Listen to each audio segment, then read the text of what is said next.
श्रोतागण ध्यान देंगे। आज की हमारी लड़ाई बेड़ा ब्रह्मा की शादी उर्फ दिल्ली की लड़ाई आप लोगों के सामने पेश करने जा रहा हूँ। श्रोतागण ध्यान से सुनेंगे और हमारे आल्हे में हास्य रस, वीर रस, श्रृंगार रस, सौंदर्य रस, हर एक तरह के रस पाएंगे। धन्यवाद। जय गणेश मंगल हरण विघ्न हरो गणराज, एक दंत कविवर बदन सिद्ध करो मम काज। मैया शारद तुम बिना गिलाव पड़िय मझधार, मुझसे निकट अधीन की माँ विनती सुनो हमार। माँ विनती सुनो हमार, आसरा तुर चरणन का। कृपा दृष्टि से हेरी करो प्रफुल्लित मन को।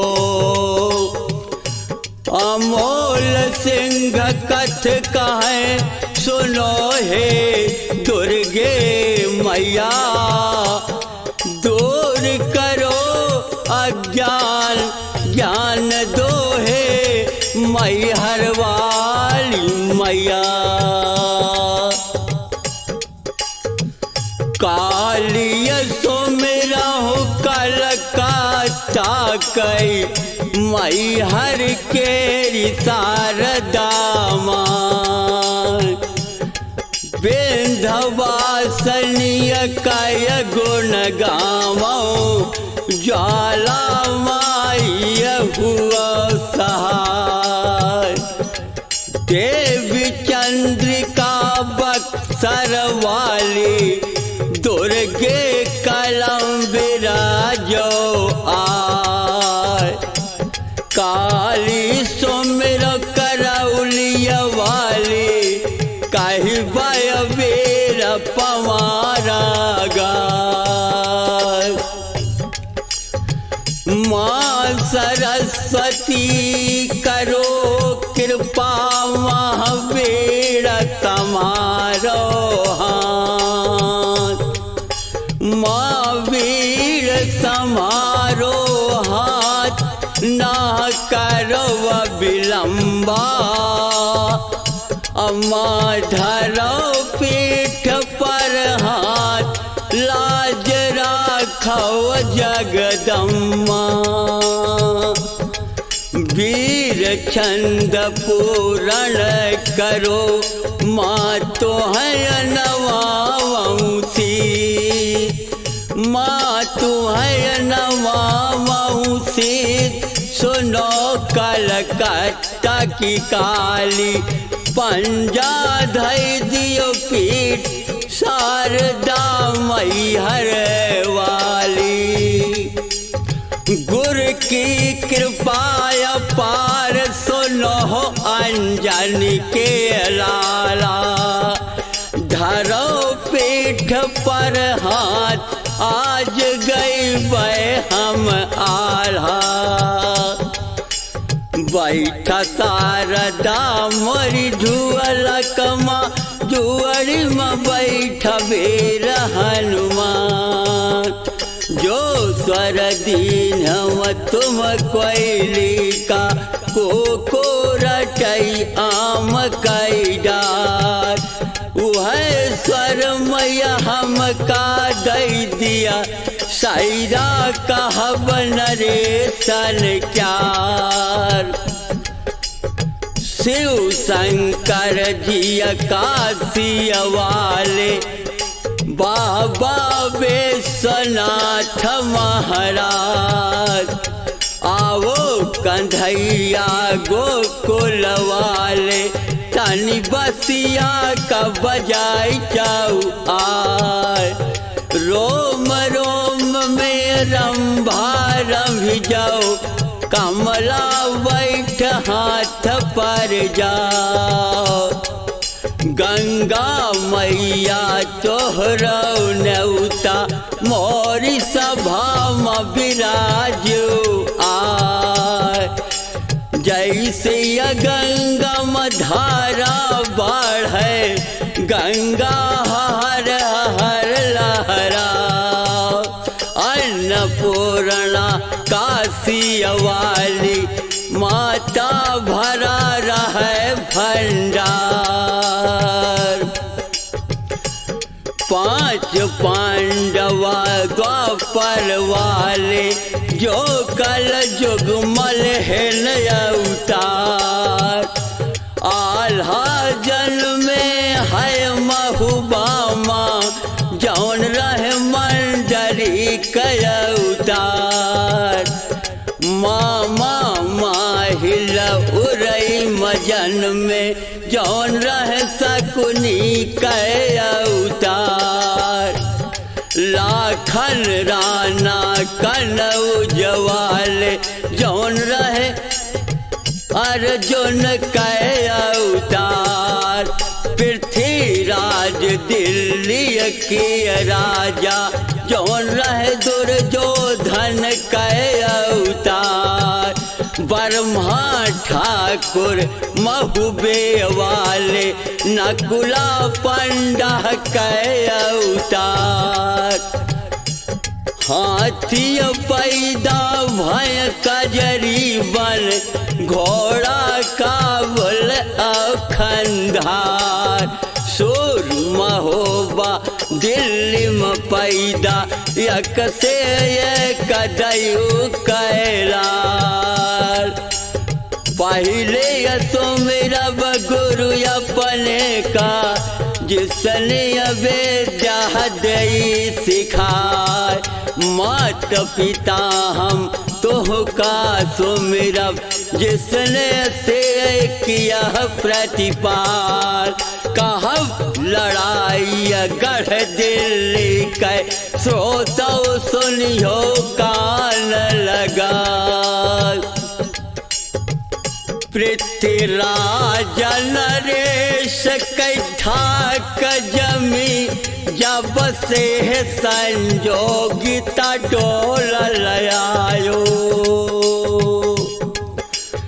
मल खान कैठाक तबई है जमी, जब दिल किला का खोद डायो। लाखन धाक तबई है जमी, नदिया जब तरवार चलायो।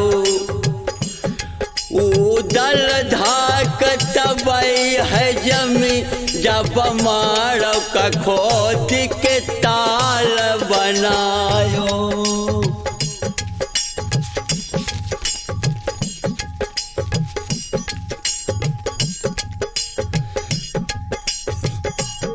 पृथ्वीराज दिल्ली की राजा, जिनको जान ही जगत तमाम।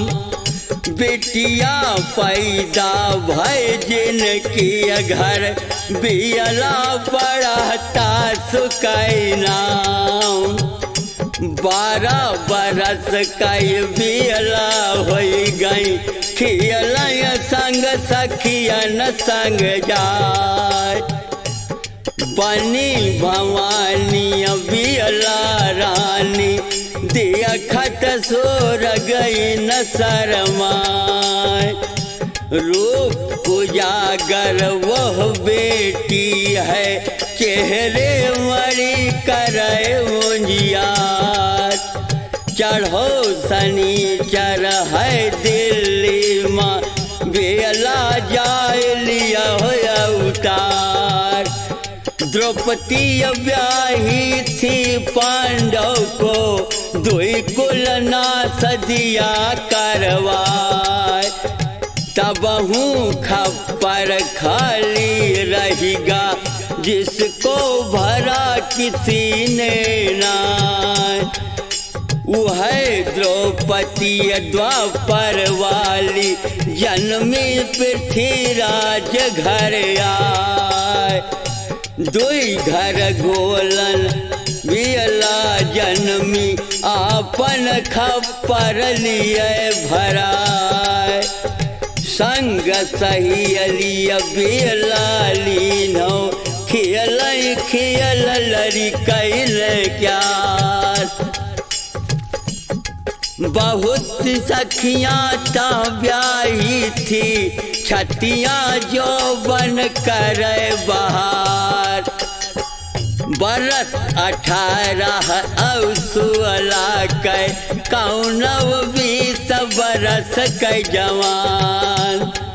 ब्याही बोलई अनब्याहिन से हमको अब नहीं खेल सुहाय।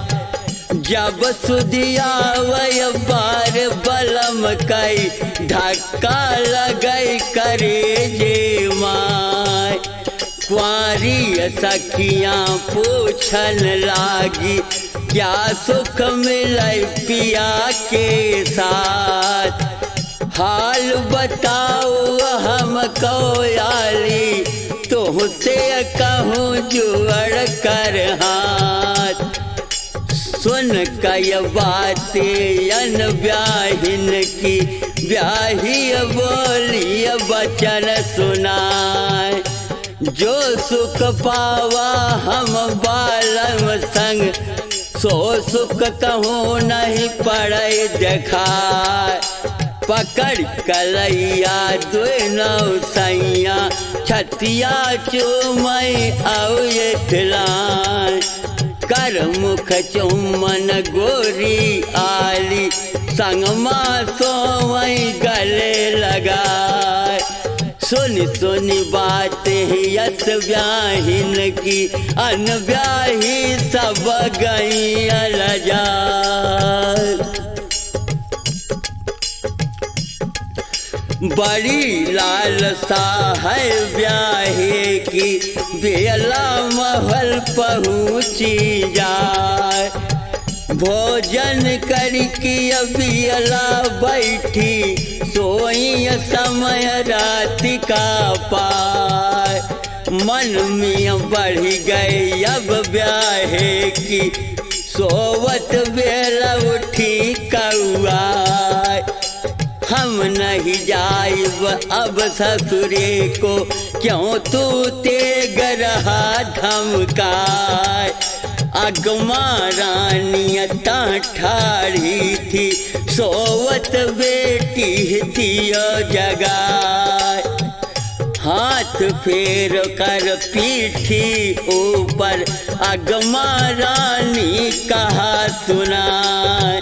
धीरज धई की माता पूछे बेटी सपन दिया बतलाए। सुन की बाती महतारी की बियला मोड़ लिया घाय। काऊ बताऊँ तुमसे माता लागत लाज कहन में माय। ब्याह करन को कोई जोधा आया कमर बांधी तरवार। आधी मड़ई भावरी घूमे आधे बहे खून कई धार। मही डर लाग्यो माता मोरी तासो रोए उठी चिल्लाए। बेटी बियला कई बातें सुन माता छाती लियो लगाए। चूम चाट के फिर बिटिया को बाटन माही दिया फुसलाए। बेग बुलाया है बांदी को तासे हाल कहो समझाए। अब वहीं जाओ याम खास में मेरे पति को लाओ बुलाए। चली भाई बांधिय तब महलन से पहुँची भरी कचहरी जाए। आधी बंगला में छज्जी है, आधे रही सफेदी छाय। सोने सिंहासन पृथ्वी बैठे, ऊपर गरुड़ पंख हराय। देश देश की राजा बैठे, होवै नाच पटोरियन चार। 12 द्वारी का बंगला है, 24 खम्भ बनी चौपार। टांगे पिंजड़ा लाल मुनियन के, मैना बोली रही सुना। अजगर गद्दी है दिल्ली का, घर में भूत लगा दरबार। 8 धवल और 16 सामत, हरदम खमर बंद तैयार। चढ़ा शनिचर उन धवलों पर, ऊपर लड़ाई जाली पामाय। हाथ उठायो जो बांधी ले, बंगला नाच बंद हो जाए। हटी पतुरिया जो समझे से, तौ सिंहासन पड़ो दिखाए। जोरी गदोरिया बांधी बोली, मालिक सुनो पिठौरा राय। तुम्हें बुलाया महारानी ने, जल्दी चलो हमारे साथ। सुन की बानी यह बांदी की, राजा बंद किया दरबार।